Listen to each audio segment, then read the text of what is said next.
temps fou du Congo. Je vous invite sur le meilleur blog de Belgique, www.banamikili.skyblog.com.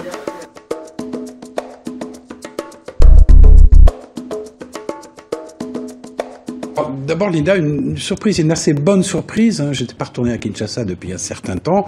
Je n'ai pas toujours été très tendre avec la gouvernance de ce pays. La République démocratique du Congo va mieux.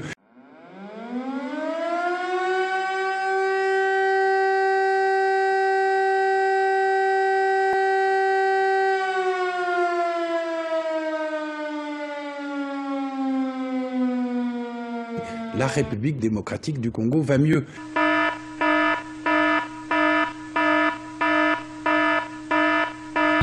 L'Union européenne dit regretter la décision prise par Kinshasa. Les États-Unis, eux, expriment leur profonde inquiétude. Et ils demandent aux autorités de la République démocratique du Congo de revenir sur leur décision d'expulser le chef du bureau des droits de l'homme de l'ONU en RDC, Scott Campbell, prié de quitter le pays la semaine dernière après la publication d'un rapport sur les bavures de la police congolaise. Ce rapport qui revient sur l'opération menée de décembre 2013 à février dernier dans certains quartiers de Kinshasa.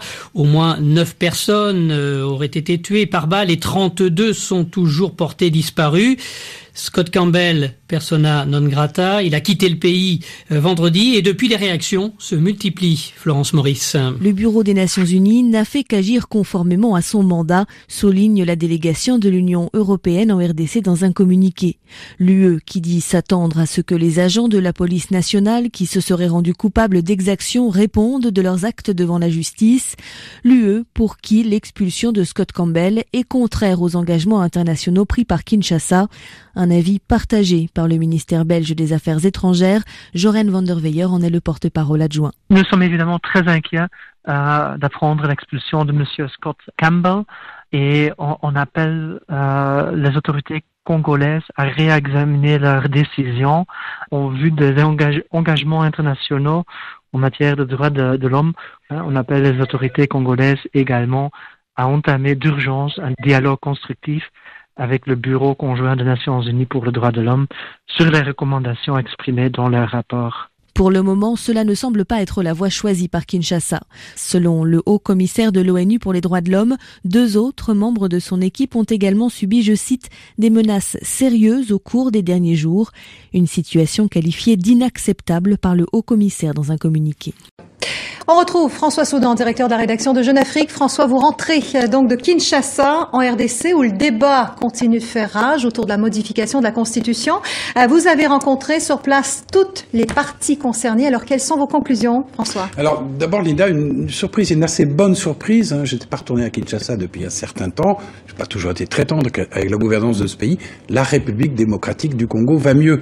Les chiffres macroéconomiques, en tout cas, même s'il y a encore un fort déficit social, sont là pour le démontrer. Ils sont meilleurs qu'ils n'ont jamais été depuis une trentaine d'années, avec des taux de croissance à 8-9%, avec des salaires régulièrement payés, avec une inflation qui est maîtrisée et un franc congolais qui est stable. Au niveau de la sécurité, c'est à peu près la même chose.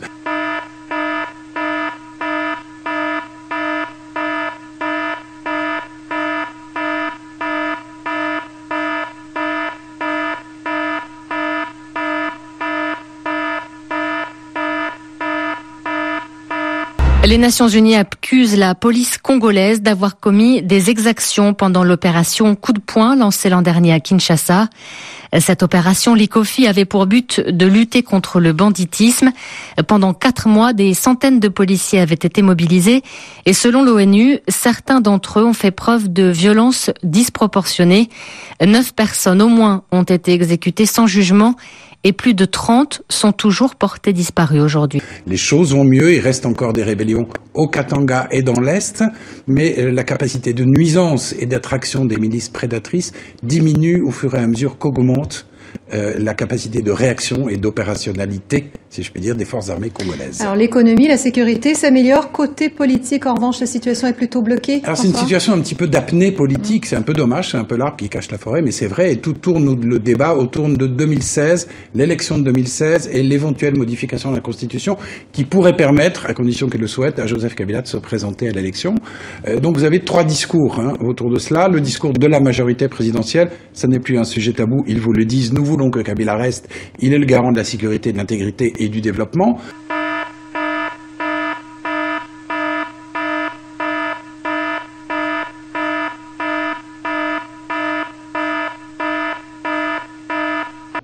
Maintenant, que ce soit les autres que lui-même a verrouillés, vous ne pouvez pas les toucher par le référendum. Donc, je pense personnellement que ce n'est pas par référendum qu'il faut modifier l'article 200.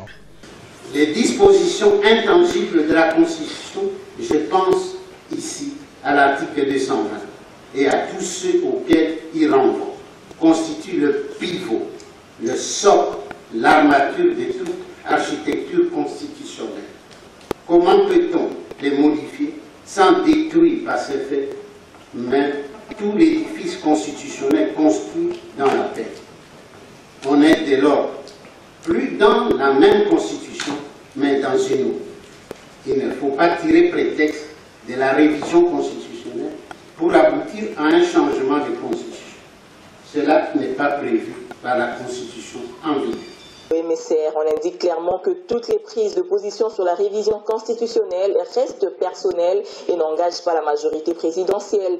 Mais pourquoi prendre à contre-pied des partenaires de la MP? La position du MSR est claire à ce sujet et n'appelle aucun débat. Car, fait-on remarquer, Joseph Kabila n'a jamais levé une quelconque option à cette matière et n'a donné mandat à personne pour le faire. Nombre d'observateurs donnent raison au MSR dans la mesure où la majorité présidentielle n'a pas encore formellement statué sur la question de la révision constitutionnelle et ceux qui donnent leur position sur cette matière ne le font qu'à titre personnel ou non de leur parti. Quel est clairement, madame, votre point de vue sur cette révision en tant que membre de la majorité présidentielle? Je suis une personnalité indépendante de la majorité présidentielle. Nous l'avons dit. Je suis une femme politique qui est connue, je crois, dans tout le pays. Et qui est connu aussi, j'ai cette chance d'être connu personnellement par le président de la République, et je suis contre la révision constitutionnelle. La question maintenant est de savoir, pourquoi. D'abord d'un point de vue politique. Quand vous faites la politique, c'est pour gérer le pays, c'est pour développer le pays, c'est pour apporter le bien-être à la population. C'est pour ça qu'on fait de la politique. Étant donné que cette constitution a été adoptée par référendum et que le peuple a donné son avis et il s'en a approprié à travers le référendum, ça devient un instrument du peuple puisqu'il s'est exprimé par référendum. Ça devient son instrument qui le protège aujourd'hui. Vous n'avez qu'à voir l'enthousiasme, mais lorsqu'on parle de la Constitution, il y a un débat partout. Parce que la population s'en a approprié. La population pense que nous aimons ces textes et nous devons protéger ces textes. On ne doit pas violer la Constitution. Et vous savez, les Katanga, c'est son fief. Si ça doit partir d'ici, ça devient un danger. J'aimerais qu'il y ait la paix. Il y a beaucoup d'investisseurs ici. Et les autres, ceux qui sont en train de faire à Kinshasa, ce sont les gens qui ont changé de partis politiques, qui ont vu plusieurs présidents. Ils ont dansé les Sakayonsa. Nous, on ne veut pas ça. Mais tous, vous avez suivi ce que les jeunes ont dit. Anticipe un peu à propos de cette gouvernance. Dans 2 ans, élection présidentielle. Derrière vous, on voit Joseph Kabila, le président. Théoriquement, la Constitution lui fait impossibilité de se représenter. Est-ce que, comme dans pas mal d'autres pays à travers la planète, on peut revoir la Constitution? Est-ce que vous nous dites Joseph Kabila ne sera pas candidat à cette prochaine élection présidentielle? Je ne sais pas pourquoi est-ce qu'on veut nous juger sur base non, je pose la question, il n'y a pas de jugement autres. dans ma question. Oui. Le président Kabila respectera strictement ce qui est écrit dans la Constitution. Il ne sera donc pas candidat. Il n'y a pas plus de 2 mandats consécutifs. Il n'y aura pas plus de 2 mandats consécutifs. Et je vais vous répéter ce que le président nous a dit. En 2016, il y aura dans ce pays un passage de flambeau civilisé entre un président qui sort et un président qui entre. Quitte à passer par un référendum pour modifier la Constitution ou carrément changer de Constitution et passer à une 4e République. C'est un deuxième discours, l'opposition modérée, qui dit on ne veut pas qu'on touche à la Constitution, mais on est prêt à accepter un glissement du calendrier électoral, le temps de constituer des listes électorales propres. Et puis vous avez l'opposition radicale, qui est très divisée, mais qui se rejoint dans la transigence, parfois d'ailleurs dans l'outrance, une demande assez surréaliste de traduire Kabila devant la CPI, et qui, elle, elle dit ne touche pas à la Constitution, soutenons cela par une partie de la hiérarchie catholique, en particulier par le cardinal Monsengo, qui est un prélat très politique, un petit peu comme on était à Rome au XVIe siècle, à l'époque des Borgia.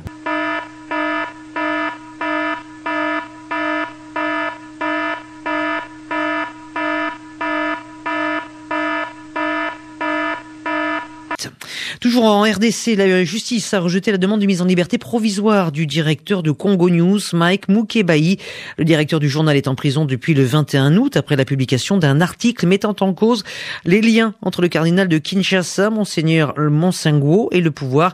Son procès doit reprendre vendredi. En attendant, les locaux de son journal ont été mis sous scellé.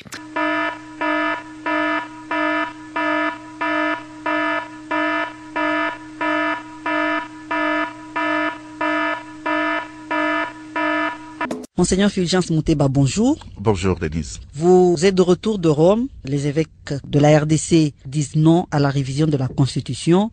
En gros, pourquoi cette position de l'Église catholique? Eh bien, c'est parce que les évêques tiennent à ce que notre démocratie puisse se consolider. Et ils ont à cœur la cohésion sociale, le développement de notre nation. Et ils trouvent que si on fait la révision de la Constitution dans les circonstances actuelles, ça peut briser l'élan de la cohésion nationale et briser la démocratie dans notre pays et par conséquent troubler la paix.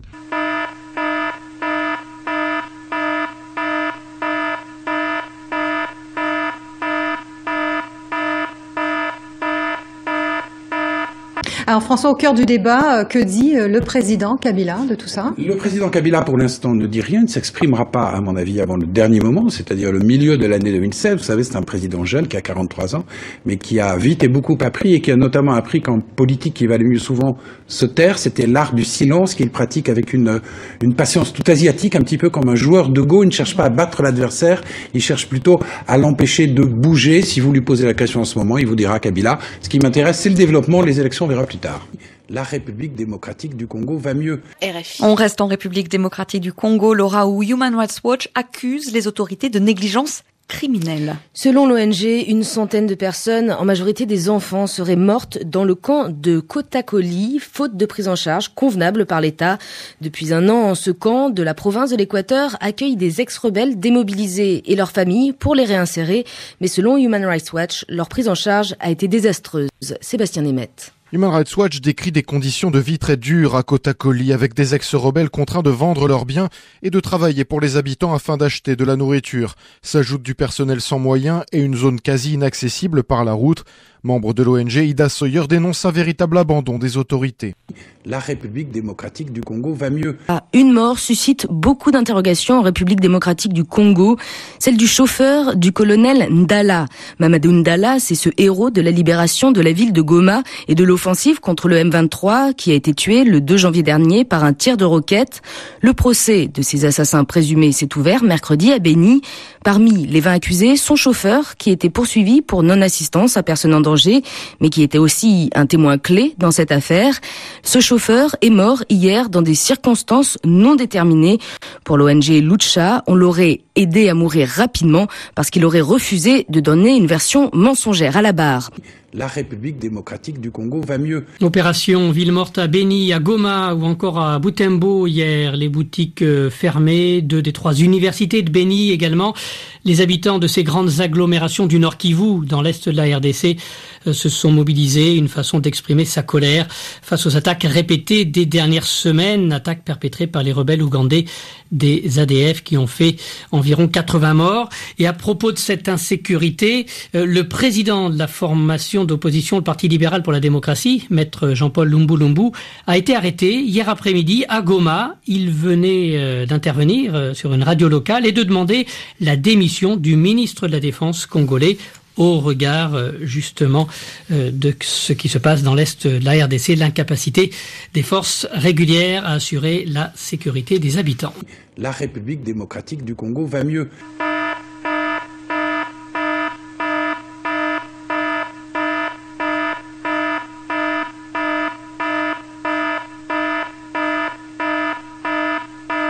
de ce journal, question posée par Jeune Afrique cette semaine.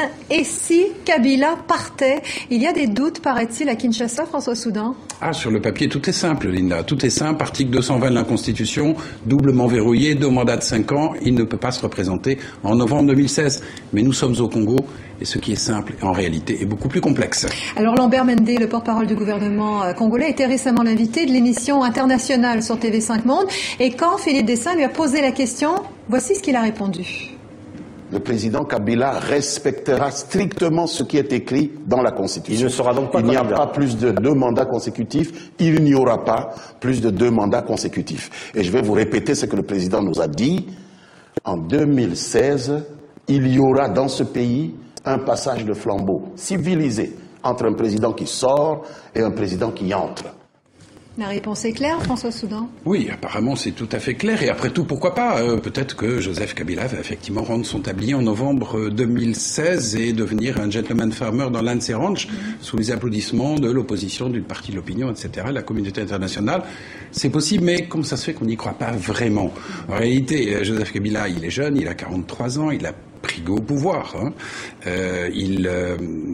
Même dans le cas d'un scénario à la Poutine Medvedev, où par exemple dans 5 ans il rendrait le pouvoir en 2021, ça me semble un petit peu difficile à croire parce qu'il y a sa famille, il y a le clan des Katangé qui est à côté de lui, sont tous des hypothèses et des gens qui le poussent à rester au pouvoir. Alors rester au pouvoir, oui, mais dans quelles conditions? Il faudrait changer la Constitution.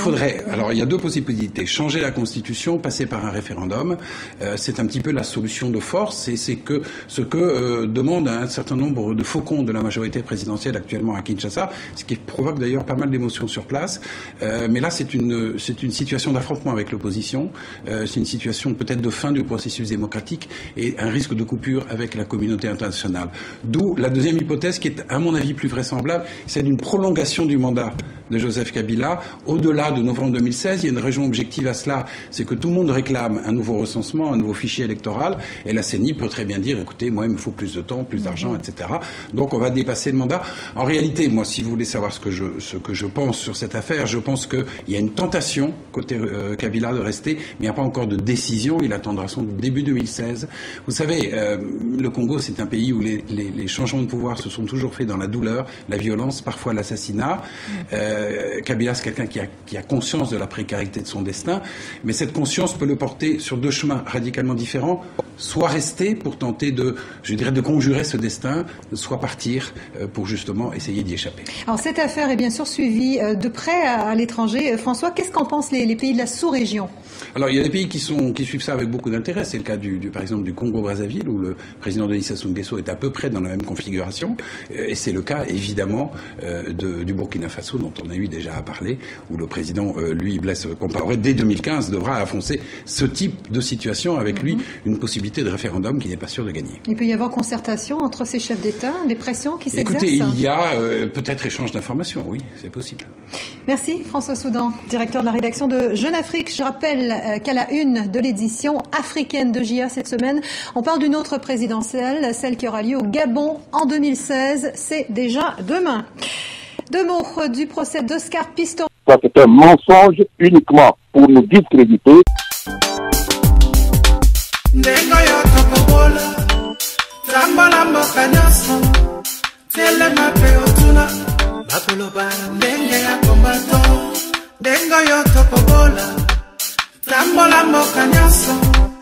Tele mape otuna, bakoloba ndenge ya kombato.